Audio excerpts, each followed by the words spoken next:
Happy New Year. I hope this truly will be a happy 2022 for all of us, but even more important than happy, I hope that it will be a faithful 2022, that we will be found faithful. And today's Bible study lesson is just a perfect kickoff, I think, to the new year. I need to confess that there is so much in this lesson that I initially wrote about 5 or 6 pages worth, and that would have been about an hour worth of material. Then I cut it down to about 3 pages, and that still was going to be too long, and so I had to just trim so much stuff. There is so much wonderful stuff in this passage, but I just want to focus on one particular piece of it, and I hope that it will be beneficial to all of us. The passage for today is John 1, verses 35 to 51, and as we've done in the past, I'd like for you to see these in the Lumo Gospel Project version. And so see now and hear now, John 1, 35 to 51. The next day, John was there again with 2 of his disciples. When he saw Jesus passing by, he said, "Look, the Lamb of God." When the 2 disciples heard him say this, they followed Jesus. Turning round, Jesus saw them following and asked, "What do you want?" They said, "Rabbi," which means teacher, "where are you staying?" "Come," he replied, "and you will see." So they went and saw where he was staying, and they spent that day with him. It was about 4 in the afternoon. Andrew, Simon Peter's brother, was one of the 2 who heard what John had said and who had followed Jesus. The first thing Andrew did was to find his brother Simon and tell him, "We have found the Messiah, that is the Christ." And he brought him to Jesus. Jesus looked at him and said, "You are Simon, son of John. You will be called Cephas," which when translated is Peter.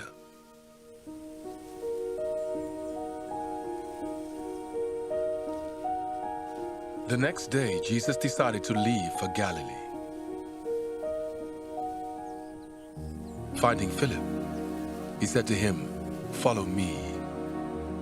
Philip, like Andrew and Peter, was from the town of Bethsaida. Philip found Nathanael and told him, "We have found the one Moses wrote about in the law, and about whom the prophets also wrote, Jesus of Nazareth, the son of Joseph." "Nazareth?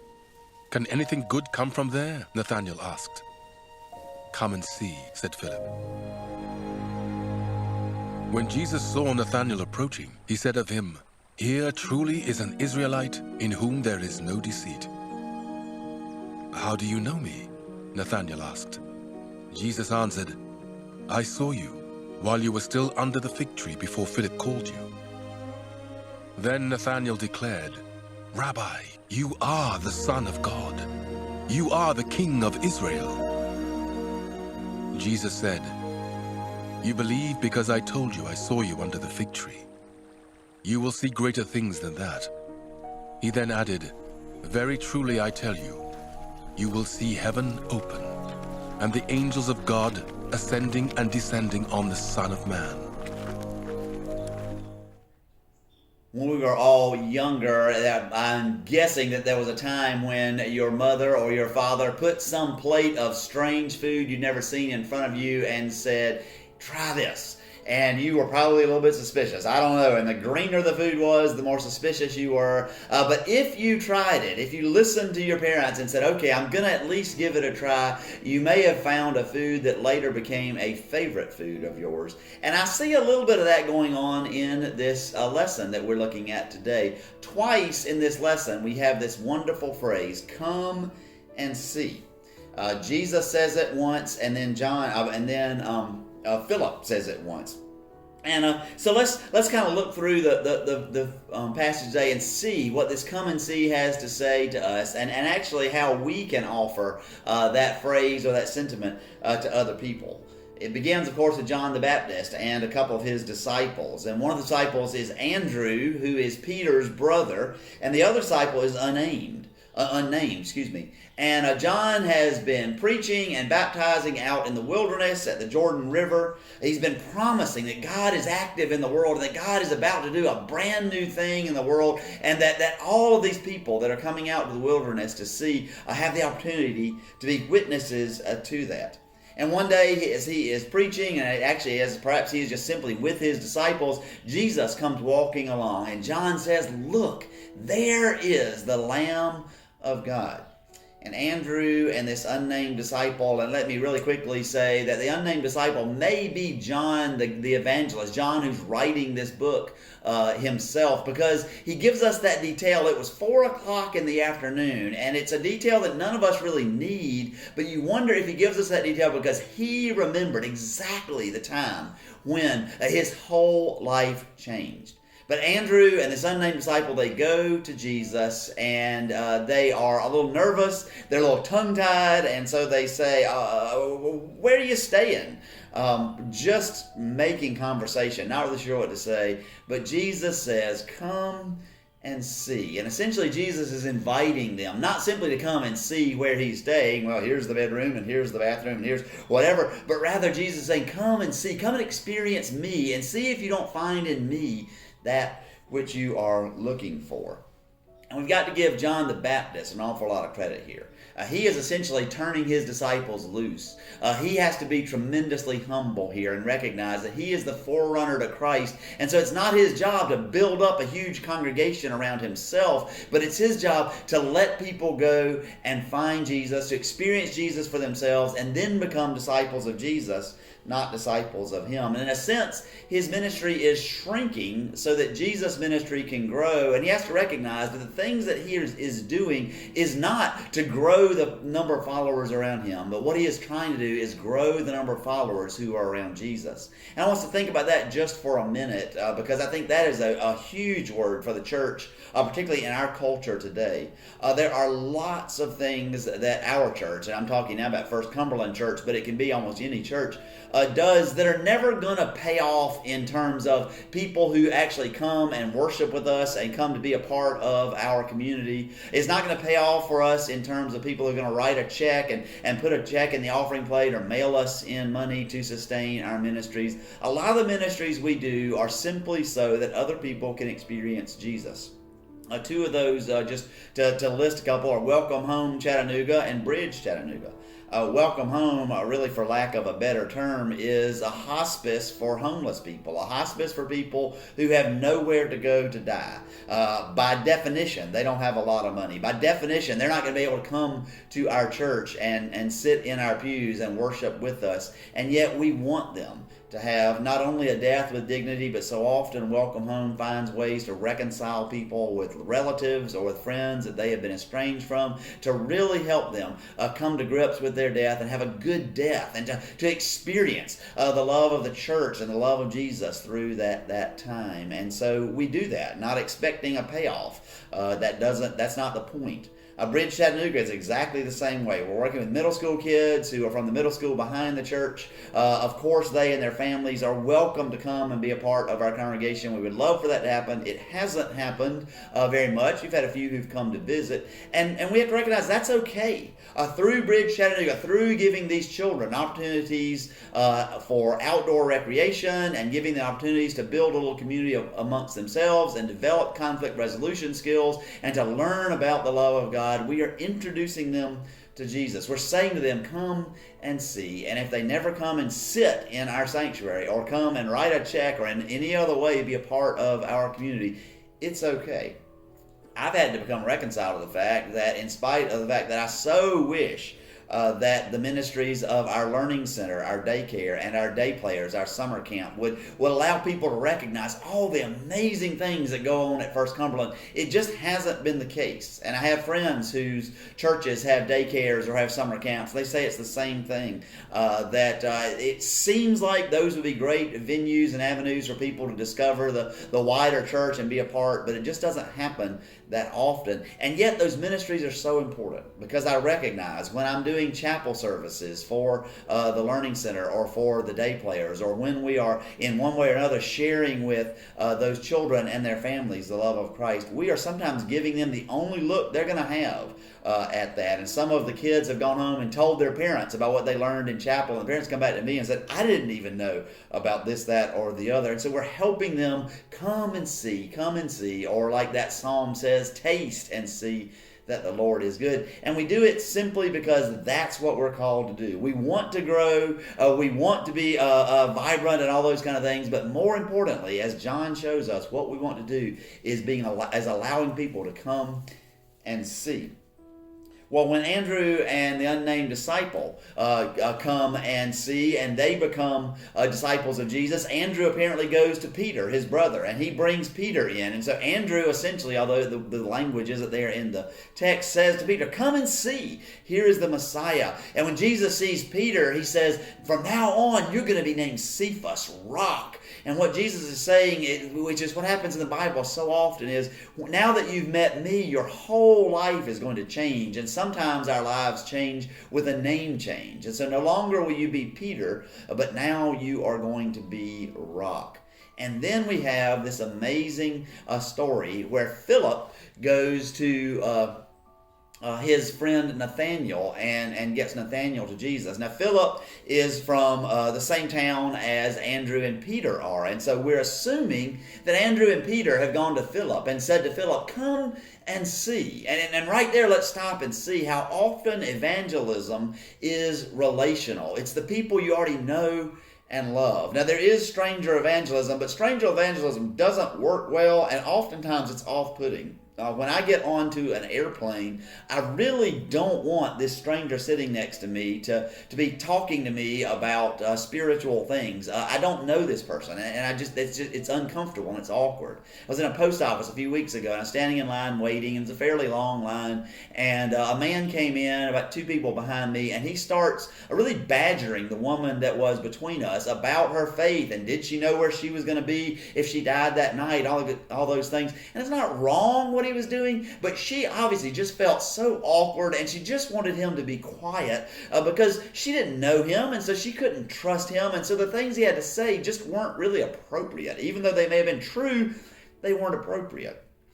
But when it's a friend, when it's a loved one, when it's someone we've cultivated a relationship with, that's different, and that's what I see going on in this passage. But how does Nathaniel respond? Nathaniel responds with a good bit of skepticism. I think back again to when your parent put some plate of green food in front of you, and you're like, I don't think anything green can possibly taste good. That's what Philip says. Can anything good come out of Nazareth? Come on, Nathaniel seems to be saying to Philip, you got to give me a break. But Philip says maybe the same thing that he heard Peter and Andrew say to him, come and see. And that's beautiful, because think about it. Philip could have argued with him. Philip could have gotten defensive. Philip could have gotten abusive. But instead he just says, come and see. And part of what Philip is doing is he's trusting. He's trusting that Jesus doesn't need to be defended, and he doesn't need to be arrogant about what he has come to believe about Jesus, but that Jesus can handle it for himself. And it's just his job to get Nathaniel in the presence of Jesus. And of course, when he does, Nathaniel does discover that Jesus is everything that Philip said that he was. And that's a wonderful, comforting thing for me. It's not my job to defend Jesus. It's simply my job to get people into the presence of Jesus. And often that's going to be by doing the things by being Christ-like, by showing them Jesus by the way that I live. And all of us have times when we've done that well and times when we have failed at that. I want to share with you, actually I want to bring a guest in to share with you a story. And this is not a story about me. It really is a story about how God can work in amazing ways if we're willing to say, come and see, and be open to saying, come and see. And so we're going to go out in the pasture because I want you to meet a couple of friends of mine, Emily Proctor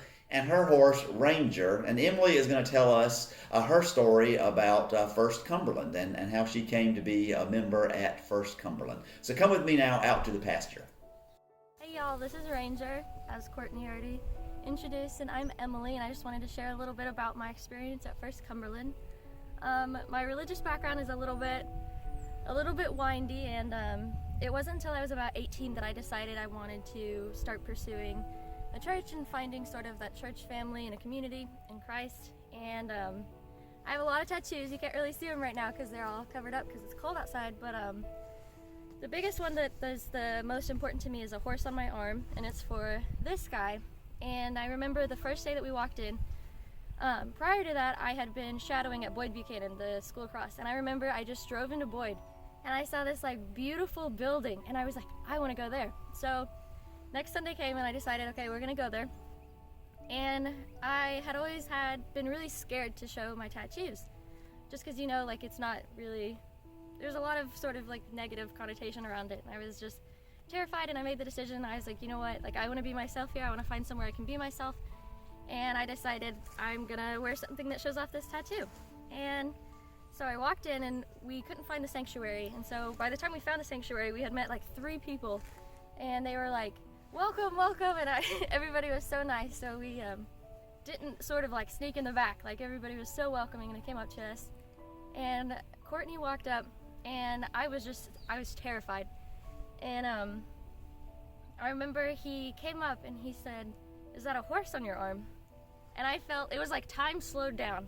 And I like held my breath, and I felt like I could start sweating because, you know, I was like, oh gosh, this is it. Like we're gonna cause a scene or something.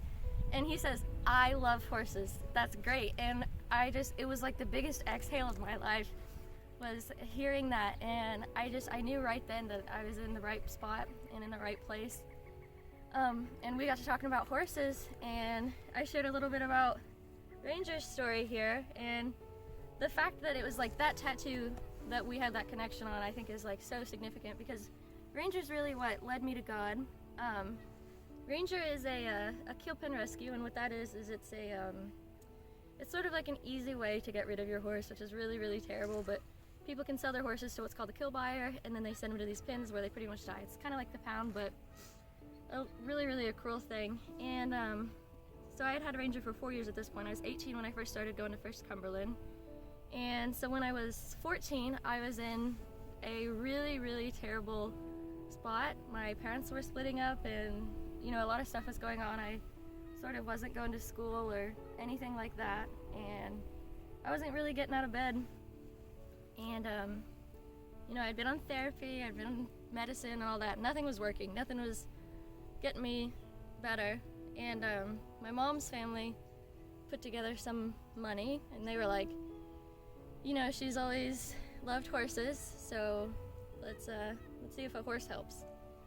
And you're really supposed to check out before you get a horse. Like, people do like health things, you go out and see them. It's a big thing. It's like adopting a kid pretty much, with a lot less hurdles. And I ended up just, after about 2 months, I called this kill pen website, and I ended up talking on the phone with this lady for 3 hours about this horse that I didn't know if I could ride it. I didn't know if it was healthy. I didn't know anything about it. And Ranger came, and I'm gonna be honest, he was the ugliest horse I've ever seen getting off that trailer. He had all this hair, this beautiful hair was in dreadlocks, and I used to be able to lay my brushes flat between his spine and his ribs here. And he hated everybody, hated people. We sort of were in the same spot in terms of like, yes we were, life and all that sort of thing. He didn't like people. You'd go out and you'd try and catch him. He'd run for 2-3 hours, and it was miserable going out and getting him. And then it's like, now I always say I got 2 horses, because he's come just full circle, and he is amazing. And you know, he's standing here right now just super chill and super calm, and seeing his transformation go from like not being able to even like be around humans and not wanting to, wouldn't look you in the eye, wouldn't do anything, to like loving people and just like having that restored sense of life again. It really inspired me. And seeing God's mercy, like something that had been thrown away, like have this opportunity at life, and then the fact that like it just happened that we've stumbled upon each other. And Ranger sort of showed me God's mercy and God's love, and seeing like the power of that, and the fact that such a broken thing was sent to me at such a dark time in my life is just absolutely incredible. And it turned out, I wish I could, you know, I always like, life is sort of like a movie. I could go back and look at that day at First Cumberland, because it turned out to be really significant, because I studied abroad this past semester, And Ranger got to stay at the farm here with Courtney and the Kruger family, which helped me out so much. So it's crazy. It's like, I always think like, oh, like it's a cool connection or whatever, and everything just comes full circle, and it's been amazing having Ranger and all that. So thank you.